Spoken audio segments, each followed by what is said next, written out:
Pada saat orang menjadikan Allah sebagai harapannya, kira-kira amalnya akan tulus apa tidak? Bukan kalau dilihat orang, dia rajin, gak dilihat orang, dia malas bekerja.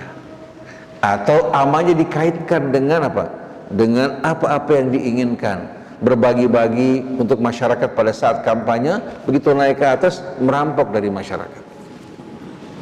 Tapi kalau orang yang beriman dengan tulus mengharapkan Allah, baik dalam kesendirian maupun dalam keramaian, baik dalam menyampaikan pesan Allah yang diharapkan Allah, bukan dunia dan embel-embelnya.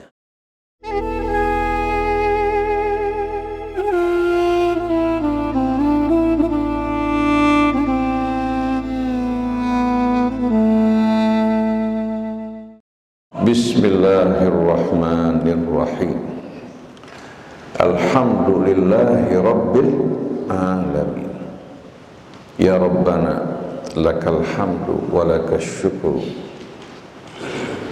ala na'maika kulliha zahiriha wa batiniha. Allahumma ij'alna ya Rabb li alaika minadz zakirin wa li na'maika minasy syakirin. Allahumma salli ala Muhammadin wa ali Muhammad. Assalamu alayka ya Rasulullah. Assalamu alayka ayyuhan nabiyyu wa rahmatullahi wa barakatuh. Assalamu alayna wa ala ibadillahis salihin. Wassalamu alaikum jami'an wa rahmatullahi wa barakatuh.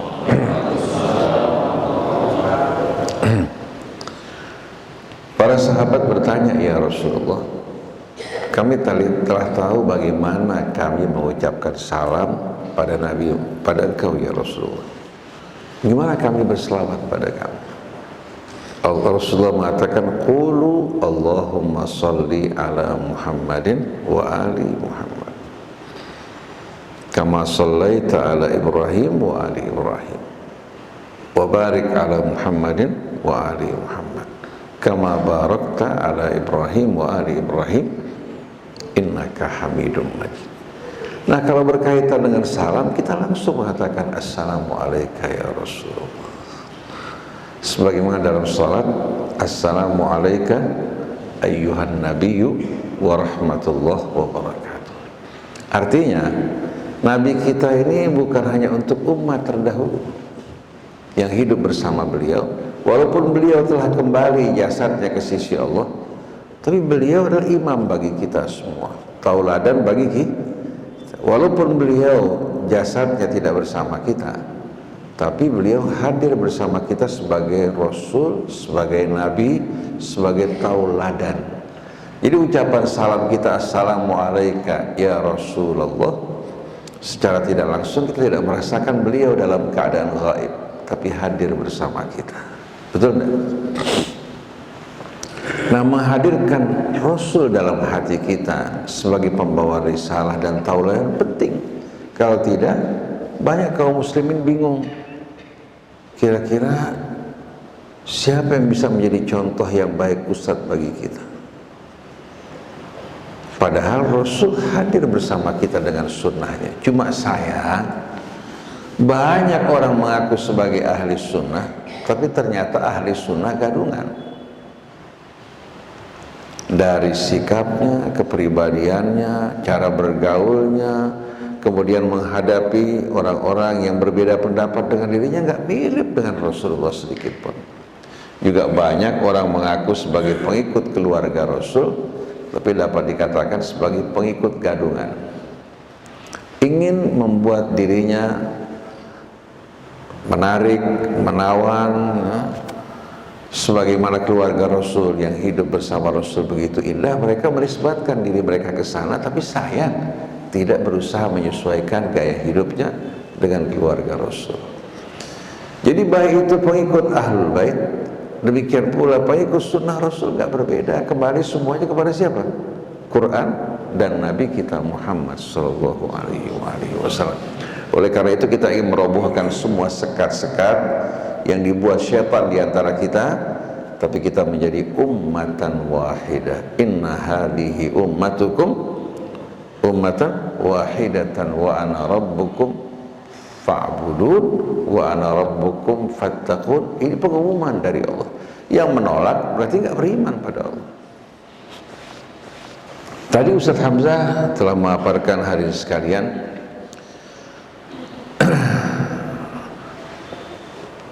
hal-hal yang penting untuk kita fahami agar kita tidak menempatkan riwayat yang kedudukannya dhanni, yang tidak pasti, sama dengan Al-Quran, apalagi mengatasi Al-Quran. Karena yang jadi pedoman hidup kita yang merupakan rukun iman kita adalah Al-Quran. Sedangkan sunnah Nabi yang benar itu refleksi dari Al-Quran. Maka dikatakan ketika ditanya bagaimana akhlak Nabi, jawaban Sayyidah Aisyah, karena khuluquhul Quran. Akhlaknya adalah Al-Quran. Jadi kalau berbeda dengan Quran, bukan sunnah Rasul. Bisa hadis tapi bukan sunnah. Kalau hadis baru kumpulan riwayat yang belum diseleksi. Bahkan yang dianggap sahih sanadnya belum tentu isinya benar. Karena manusia bisa saja berbohong. Walaupun dianggap orang baik, tapi bisa saja berbohong. Oleh karena itu menilai sanad sifatnya subjektif. Kalau kita cocok segolongan dengan kita, fiqh. Kalau kita nggak cocok, berbeda dengan kita, kadzab. Itu biasa. Dari mulai masa-masa Bani Umayyah, ketika mereka ingin membangun kekuasaan mereka dengan cara memecah belah dan menyebarkan kebohongan. Jadi sebetulnya sunnah terbagi dua. Ada sunnah Rasul dan sunnah sahabat-sahabat yang setia mengikuti Rasul. Ada sunnahnya Bani Umayyah. Sunnah Bani Umayyah ini, mereka menghapuskan sunnah Rasul yang dianggap tidak sejalan dengan kepentingan mereka, menghidupkan sunnah-sunnah baru mengatasnamakan Rasulullah SAW, dengan gampang menghalalkan darah, mencederai kehormatan orang, menyebarkan fitnah, dan mengobarkan peperangan. Ini yang tidak dibenarkan pada masa Nabi kita Muhammad SAW. Nah, para jamaah yang dimuliakan Allah, tadi subuh saya hadir di Masjid Al-Barakah, diminta untuk berbicara bagaimana menjadi seorang mukmin yang baik. Bagaimana menjadi mukmin yang baik? Dengan sendirinya untuk menjadi mukmin yang baik, kita harus memahami apa itu iman dan apa itu kriterianya. Betul enggak? Tanpa kita memahami iman, bagaimana bisa menjadi seorang mukmin yang baik? Dengan sendirinya panduan ukuran mengenai keimanan, kalau kita kembalikan kepada golongan dan kelompok, pasti beda-beda. Betul enggak? Sampai kita dengar seorang tokoh mereka bicara di YouTube, bagaimana kita akan bersatu? Tuhannya berbeda sama kita, agamanya berbeda, hanya karena perbedaan pendapat. Jadi agama yang mereka fahami, agama yang lahir dari benak mereka, hawa nafsu mereka yang tidak sesuai, sesat. Bukan kita kembali ke dalam agama, menjadikan agama sebagai hakim, tapi agama yang kita maksudkan, yang lahir dari benak hawa nafsu kita, lalu kita melihat orang yang gak sesuai, sesat, kafir, finnar. Ini hampir merupakan penyakit yang ada pada setiap golongan. Sebagaimana para jamaah semua tahu bahwa iman itu merupakan sebuah kata yang amat indah, merupakan sebuah kata istilah yang amat indah yang memberikan rasa aman bagi mereka yang beriman, memberikan juga rasa aman bagi orang-orang yang berada di sekeliling mereka. Bahkan alam juga apa? Ikut merasakan rasa aman. Maka tak heran kalau Allah mengatakan wa ma arsalnaka illa rahmatan lil alamin. Al-alamin di sini bukan hanya manusia, bukan hanya jin. Alam terjaga, terpelihara apabila dihuni oleh orang-orang yang beriman. Nah, pada saat satu masyarakat mengaku beriman, tapi alam tidak aman, masyarakat tidak aman, fitnah berkecamuk di antara mereka, keadilan tidak ditegakkan, maka keimanan sama sekali tidak ada, walaupun penuh dengan slogan-slogan, atribut-atribut, spanduk-spanduk, semua tidak akan berguna. Karena Allah melihat bukan atribut, bukan spanduk, tapi Allah melihat hati kita. Jadi perlu bersama-sama kita memahami dan menyepakati apa itu iman, supaya kita bisa mengajak manusia untuk masuk bersama-sama dalam keimanan. Kalau kita membaca Al-Quran, kita akan temukan Quran menjelaskan iman itu dengan begitu indah. Seperti dalam suratul Anfal, innamal mu'minun alladzina idza dzukirallahu wajilat qulubuhum wa idza tuliyat alaihim ayatuhu zadatuhum imana wa ala rabbihim yatawakkalun alladzina yuqimuna as-salah wa mimma razaqnahum yunfiqun ulaika humul mu'minuna haqqan lahum darajatun inda rabbihim wa maghfiratun wa rizqun karim. Ini gambaran yang indah, sederhana, tidak membuat kita mengalami kebingungan, tidak membuat kita terombang-ambing di antara sekian aliran Asy'ari, Maturidi, Mu'tazilah, tapi kita diberikan penjelasan yang sederhana, yang lembut dan indah sewaktu kita mendengarkan hadirin sekalian. Jadi innamal mu'minun, kalau ada innama berarti ada makna yang namanya apa? Pembatasan dan pengkhususan. Innamal mu'minun, sesungguhnya orang-orang yang beriman hanyalah ya mereka-mereka yang kalau disebutkan nama Allah hati mereka bergetar. Ada harap, ada rindu, ada takut. Saya ingin bertanya pada seorang laki-laki yang jatuh cinta pada seorang wanita, kira-kira dalam cinta kerinduannya ada takut nggak? Ada nggak takut? Ada takut nggak ibu sekalian? Ada. Takut kehilangan. Takut kalau sampai yang dicintai memalingkan wajahnya beralih kepada yang lain. Begitu juga kita kepada Allah. Kita cinta pada Allah penuh dengan rasa harap, tapi juga takut kalau sampai kemaksiatan kita, kelalaian kita, perbuatan kita akan membuat Allah meninggalkan kita. Kita bukan takut dari kezaliman Allah. Allah tidak pernah berbuat zalim. Allah Maha Adil. Malah yang paling ditakuti keadilan Allah.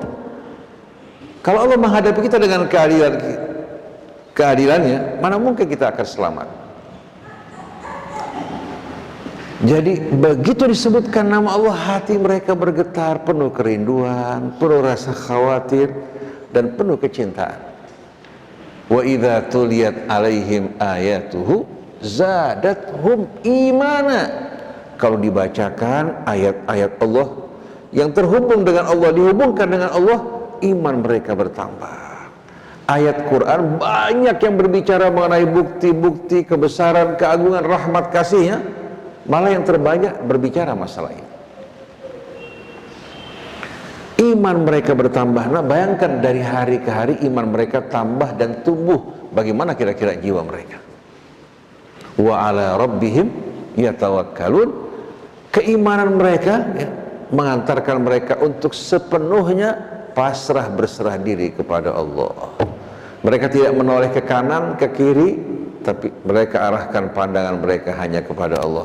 Kira-kira orang seperti ini hidupnya penuh dengan pamrih apa tidak? Di saat dia mendekati orang bukan mengharapkan sesuatu dari orang. Di saat dia menjauh bukan karena kesombongan, dia hadapi manusia semua dengan sama.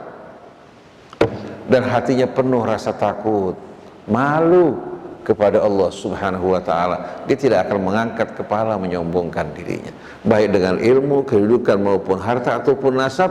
Dia tahu betul-betul dirinya merupakan karunia Allah sepenuhnya. Di saat dia bersikap sombong, ingkar, Allah akan ambil rahmat yang Allah telah berikan padanya. Tawakal kepada Allah ini amat penting. Wa ala rabbihim yatawakkalun. Lalu Allah rincikan sifat mereka, alladzina yuqimunas shalah, itu mereka yang mendirikan salat. Wa mimma razaqnahum yunfiqun, dari apa yang kami berikan kepada mereka tanpa diminta oleh Allah, mereka menginfakkan harta mereka. Karena apa? Karena mereka menginginkan yang di sisi Allah, menginginkan apa-apa yang Allah janjikan di hari akhir. Sedangkan uang, harta, kedudukan di dunia hanya ladang baginya untuk beramal. Bisa digunakan untuk kebaikan, bisa juga membawa akibat buruk buat dirinya. Jadi dia tidak merasa hidup dunia ini, kehidupan dunia tujuan, tapi ladang baginya untuk beramal. Alladzi khalaqal mauta wal haya liyabluwakum ayyukum ahsanu amala. Inna ja'alna ma'al ardi zinatan laha linabluwakum ayyukum ahsanu amala. Kami telah menjadikan apa yang di bumi sebagai hiasan. Mau gak mau ada godaan. Linabluwakum, untuk menguji kalian. Siapa di antara kalian yang bersyukur kepada Allah, yang berbuat kebajikan? Wa inna la ja'iluna ma 'alaiha sa'idan jurza. Dan kelak kami akan jadikan semua yang di muka bumi ini apa? Bagikan tanah tandus, kering, kerontang, yang hancur dan porak-poranda. Artinya fana. Tapi yang kita lakukan dalam kehidupan dunia sebagai ungkapan syukur kita kepada Allah, itu yang akan mengantarkan kita kepada kemuliaan dan kebahagiaan. Di saat orang hidup dalam ketakutan, Allah berikan rasa aman dengan imannya pada Allah. Iman yang membuat dia tunduk, patuh, berserah diri kepada Allah seutuhnya. Iman yang memberikan rasa aman bagi orang di sekelilingnya. Sebagaimana yang dicontohkan oleh Nabi kita Muhammad SAW. Sampai Rasulullah ya, berhadapan dengan siapapun dengan muka berseri-seri, senyum, dan mengingatkan kita untuk tidak memandang saudara kita dengan pandangan yang menakutkan. Kalau kita lakukan, di hari akhir nanti kita juga akan dipandang Allah dengan pandangan yang sama. Oleh karena itu Nabi dicintai. Orang rela berkorban untuk Nabi bukan karena apa? Bukan karena wibawa yang dibuat-buat, bukan. Karena ada wibawa yang dibuat-buat. Begitu jadi wali kota, gubernur, kemarin biasa-biasa bersahaja, jadi wali kota, langsung perubahan terjadi. Bahkan orang menghadapinya juga berbeda. Betul tidak? Apalagi jadi presiden. Dari kampung, begitu masuk ke kota jadi presiden, kita akan lihat walaupun tadinya tidak menarik, ternyata menjadi pesona dan daya tarik bagi mereka-mereka pencinta dunia. Betul tidak? Tapi begitu jatuh, bagaimana kira-kira? Pak SBY sama Pak Jokowi ganteng mana? Tapi mata orang yang kemarin ke Pak SBY, sekarang beralih ke mana? Ke Pak Jokowi, betul tidak? Itu sebuah bukti. Orang nggak ada yang menyebut SBY lagi, nggak ada yang menceritakan karya-karyanya, ya. Bahkan SBY sering ngedumel. Jadi kalau kita lihat, itulah kehidupan dunia. Kemarin kita duduk di atas kursi, besok kita apa? Turun. Sama dengan menunggangi harimau. Kalau kita nggak berikan makan, kita yang akan menjadi mangsanya. Tapi kalau orang yang hatinya bersama Allah, dalam keadaan apapun dia sama sekali hari sekali yang tidak peduli, yang penting Allah ridha kepadanya, baik dalam senang maupun susah, lapang dan sempit, berat atau ringan, asal Allah bersamanya mencintainya, semua yang di muka bumi baginya sama, tidak berbeda. Ini yang kita inginkan. Makom yang membuat kita walaupun nggak punya apa-apa, tapi jiwa besar, bukan kesombongan, jiwa penuh rasa syukur kepada Allah. Tidak memandang orang kecil, tidak juga memandang orang lain besar, tidak memandang diri kita besar, sebagaimana takbir yang Allah ajarkan, Allahu Akbar. Maka mereka lah orang-orang yang benar-benar beriman. Bagi mereka Allah sediakan ampunan, ya, derajat, ampunan dan rezeki yang amat karib. Ini janji dari Allah Subhanahu wa Ta'ala. Oleh karena itu, yang membuat hidup ini menjadi ringan, mudah, terang, apabila hati kita tambahkan di sisi Allah.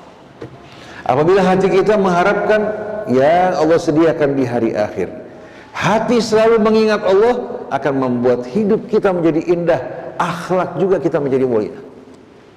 Oleh karena itu para jamaah sekalian, perhatikan, ketika Allah berkata dalam suratul Ahzab, laqad kana lakum fi rasulillahi uswatun hasanah. Sesungguhnya bagi kalian pada Rasulullah SAW dalam seluruh aspek kehidupannya, merupakan suri tauladan yang sebaik-baiknya. Mau melihat contoh seorang suami yang baik, Rasulullah. Ayah yang baik, Rasulullah. Pemimpin yang baik, Rasulullah. Jenderal yang baik, Rasulullah. bergaul di tengah-tengah masyarakat, contoh yang sebaik-baiknya Rasulullah. Berbicara mengenai apa? Pembawa kebenaran dan risalah yang mulia Rasulullah. Seharusnya ulama mencontoh Rasulullah. Mencontoh Rasulullah, bukan menginginkan yang di sisi manusia, tapi menginginkan yang di sisi Allah. Oleh karena itu datangnya Rasul membawa kebangkitan, membawa kemajuan, membawa kemuliaan, bukan mendatangkan penderitaan bagi manusia. Yang tadinya bermusuh-musuhan bahkan berperang, mereka bersatu menghentikan peperangan dan mulai hidup dalam kecintaan. Yang tadinya dalam keadaan hina, rendah sebagai budak, dimerdekakan dan dimuliakan. Lihat bagaimana hadirin sekalian, kedatangan Rasul betul-betul rahmat. Sampai seekor keledai menikmati rahmatnya Rasulullah SAW. Ketika Rasulullah sedang di masjid, menyaksikan seorang membiarkan keledainya berdiri dengan tumpukan barang di atas punggungnya. Rasulullah mengatakan, kalau dia berhenti, turunkan barangnya. Nanti kalau kamu jalan, kembalikan, tapi jangan memberikan dia beban yang melebihi kemampuannya. Seperti mobil cuma 3 ton dikasih 6 ton, patah dia punya as. Betul tidak? Himar juga sama dengan kita, butuh perhatian. Oleh karena itu Tuhan yang menyayangi kendaraannya, kendaraannya pun mencintai dirinya. Sampai ada kendaraan yang berhadapan dengan binatang buas untuk menyelamatkan tuannya. Cinta ini ternyata yang membuat hidup menjadi indah. Rahmat ini kalau datangnya dari orang yang beriman, jauh dari kepura-puraan, jauh dari hal-hal yang dibuat-buat, tapi bersifat stabil karena terhubung dengan Allah Subhanahu wa Ta'ala. Jadi kita ingin betul-betul para jamaah sekalian menjadikan Rasul sebagai idola, ya. Baik di zaman modern ini kita tidak merasa malu untuk menjadikan Rasul sebagai idola kita. Jangan seperti sekarang. Orang menganggap hidup dengan cara Rasul itu ketinggalan zaman. Sampai akhirnya banyak kaum muslimin walaupun mengaku beriman, bahkan cinta Rasul, memperingati maulid Rasul dengan air mata, tapi kehidupan sehari-harinya, ya, kehidupan bermasyarakatnya jauh dari tuntunan Nabi kita Muhammad SAW. Kalau ada yang mengingatkan, dia bilang apa? Kamu jangan ekstrim dalam beragama. Padahal itu yang Rasulullah ajarkan, dianggap sebagai hal yang bersifat ekstrim. Untuk mengukur sesuatu itu ekstrim dan tidak ekstrim, harus punya tolak ukur. Kalau tolak ukurnya kitab Allah dan sunnah Rasulnya, yang keluar dari itu ekstrim. Tapi kalau tolak ukurnya kehidupan masyarakat yang hedonis, dia pasti menganggap ajaran Allah Rasulnya ekstrim. Betul nggak? Jadi tergantung tolak ukur yang menjadi pegangan buat kita semua. Setelah Allah mengatakan laqad kana lakum fi rasulillahi uswatun hasanah, Allah sebutkan nggak semua orang bisa mengikuti Rasul. Tidak semua. Allah sebutkan beberapa kriteria sederhana, bukan hanya monopoli orang kaya. Setiap orang bisa memiliki. Liman kana yarjullah, satu. Yang kedua, wal yaumal akhir. Yang ketiga, wa dzakarallaha katsiran. Yang bisa meneladani Rasul, orang yang hatinya dalam kehidupan dunia ini menjadikan Allah sebagai harapannya. Pada saat orang menjadikan Allah sebagai harapannya, kira-kira amalnya akan tulus apa tidak? Bukan kalau dilihat orang, dia rajin, gak dilihat orang, dia malas bekerja. Atau amalnya dikaitkan dengan apa? Dengan apa-apa yang diinginkan, berbagi-bagi untuk masyarakat pada saat kampanye, begitu naik ke atas merampok dari masyarakat. Tapi kalau orang yang beriman dengan terus mengharapkan Allah, baik dalam kesendirian maupun dalam keramaian, baik dalam menyampaikan pesan Allah yang diharapkan Allah, bukan dunia dan embel-embelnya. Ini penting sekali menjadikan Allah sebagai harapan hidup kita, membuat kita betul-betul apa? Terbebas dari apa? Dari kendali syaitan. Tapi kalau orang ingin kebesaran, ingin nama, ingin pengaruh, ingin mengejar dunia, orang seperti ini pasti dengan mudah digelincirkan oleh syaitan. Yang kedua, wal yaumal akhir. Bukan menginginkan yang di sini. Karena begitu hati menginginkan yang di sini, agama bakal kita pergunakan untuk yang di sini. Tapi dia menginginkan apa yang Allah sediakan di hari akhir. Kemudian wa dzakarallaha katsira, hatinya selalu mengingat Allah Subhanahu wa taala. Hati yang selalu mengingat Allah, instrumennya apa? Salat instrumen kita. Quran juga bahagian dari ayat-ayat yang mengingatkan kita pada Allah. Sampai puasa juga salah satu instrumen kita untuk selalu mengingat Allah. Karena orang kalau kenyang, nafsunya diikuti, belum sempat turun ke bawah udah diisi lagi, yang muncul syahwatnya. Betul tidak? Tapi pada saat puasa, karena bahan bakar syahwatnya dihentikan dulu, maka hati mau tidak mau apa? Lebih jernih, lebih apa? Lebih cemerlang. Kita begitu terbebas dari jerat hawa nafsu, kebebasan jiwa kita akan lebih kuat. Termasuk juga apa? Zakat juga instrumen untuk membuktikan kita ini apa? Cinta pada Allah apa tidak? Begitu orang rela mengorbankan uangnya di jalan Allah untuk membantu sesamanya, bukan bersifat egois, dia terbebas dari penjajahan harta. Kemudian haji bersama-sama, kita berkumpul di padang Arafat. Tujuannya apa kalau bukan untuk mengenal Allah? Dengan mengenal diri kita, merasakan kebersamaan dan persaudaraan umat di padang tersebut, bersama-sama kita mengukuhkan ma'rifat kita kepada Allah Subhanahu wa taala, dan merasakan persaudaraan di antara manusia yang berwarna kulit, bahasa yang bermacam-macam. Kullukum min Adam wa Adam min turab. Nah, saya mau tanya pada para jamaah, kenapa kok sahabat Nabi pada masa hidup Nabi imannya cepat matang, sedangkan kita nggak matang-matang, padahal lama menjadi orang Islam? Apa hadis kalian? Sahabat-sahabat Nabi kita bersama Rasul, mereka dari mulai nol berjuang dalam jihad. Bukan hanya jihad di medan perang, jihad di medan perang nggak lama. Dari mulai Mekah 13 tahun mereka berjihad, menghadapi tekanan, panas apinya tinggi, membuat apa? Sesuatu cepat masak. Pindah ke Madinah, sekejap pun Nabi nggak pernah beristirahat. Belum lagi diteror, diperangi, berhadapan dengan orang munafik, membuat di saat mereka lemah, hati mereka semua kembali kepada Allah Subhanahu wa taala.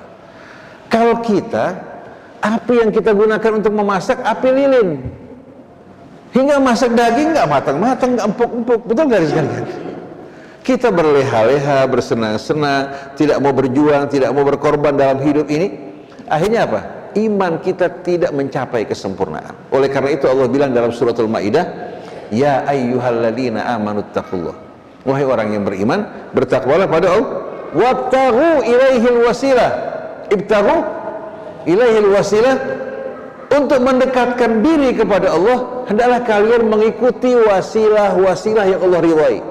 Wasilah bermacam-macam, ada wasilah yang Allah tidak ridhai, menyembah Allah tapi yang disembah berhala.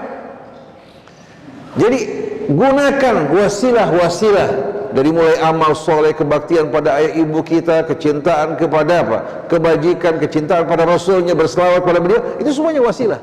Tuntutlah, pergunakanlah wasilah dalam mendekatkan diri kamu kepada Allah.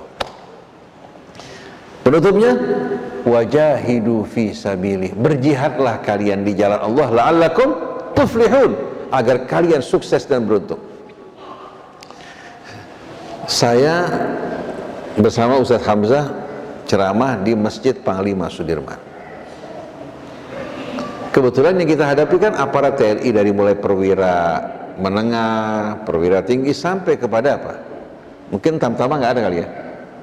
Kebanyakan menengah ke atasnya. Saya bilang kalian semua berjuang untuk bangsa negara, berpegang kepada Sabta Marga.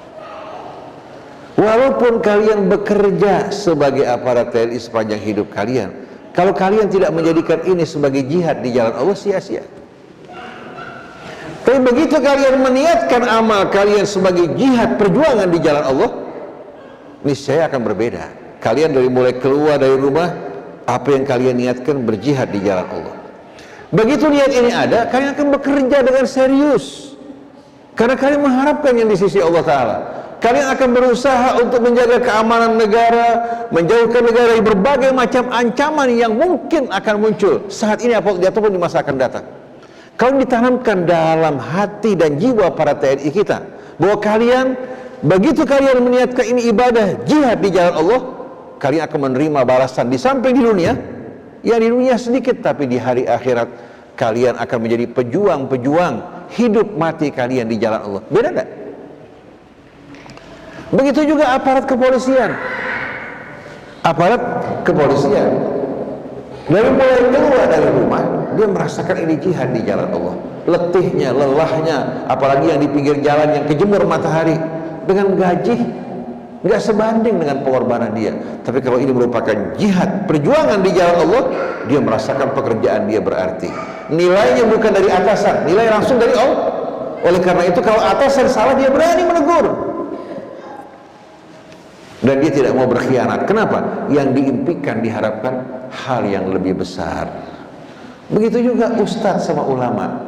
Kalau dia berdakwah niatnya jihad di jalan Allah, langkah-langkahnya pada saat dia belajar membaca Al-Quran semua memiliki nilai jihad dan perjuangan di jalan Allah.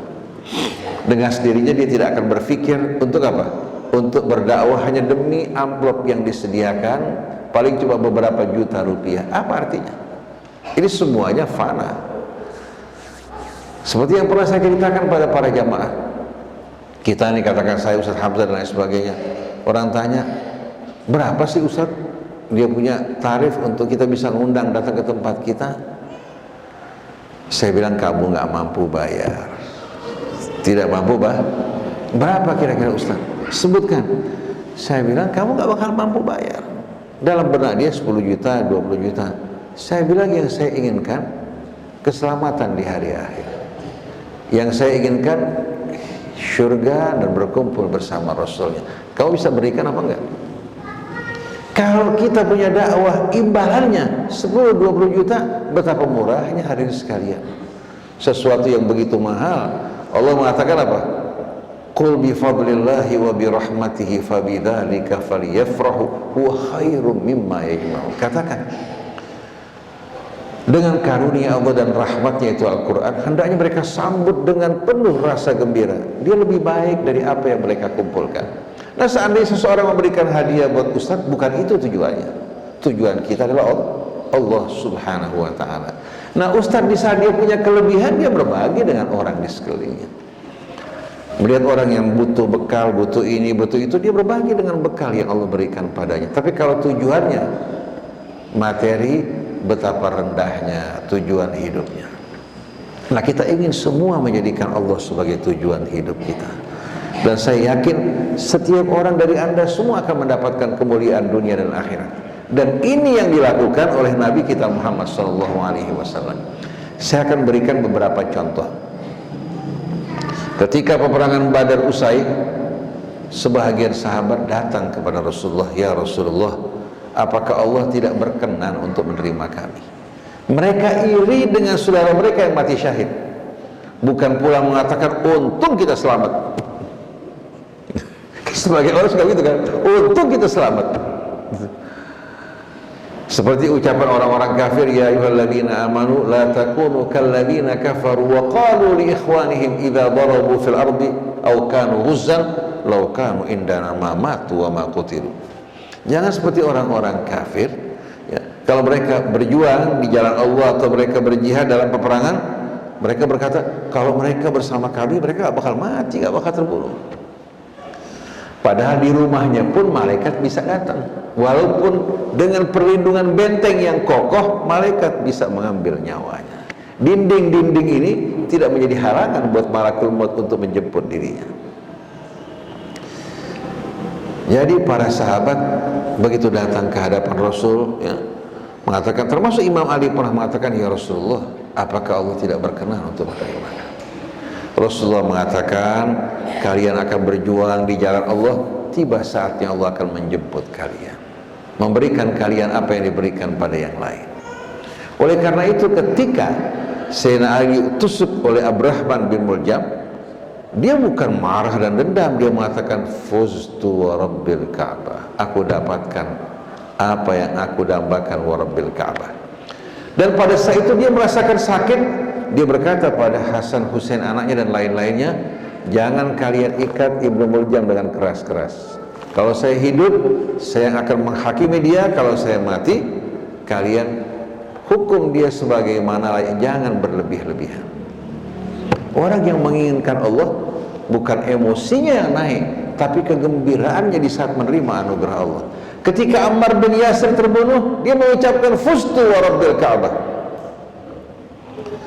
Oleh karena itu Allah bilang dalam surat Al-Ahzab, minal mu'minina rijalun sadaqu ma ahadullaha alaihi. Di antara orang yang beriman terdapat orang-orang yang membuktikan dengan jujur apa yang mereka janjikan kepada Allah. Artinya kalau mereka dipanggil oleh Allah berjuang, mereka akan siap berjuang.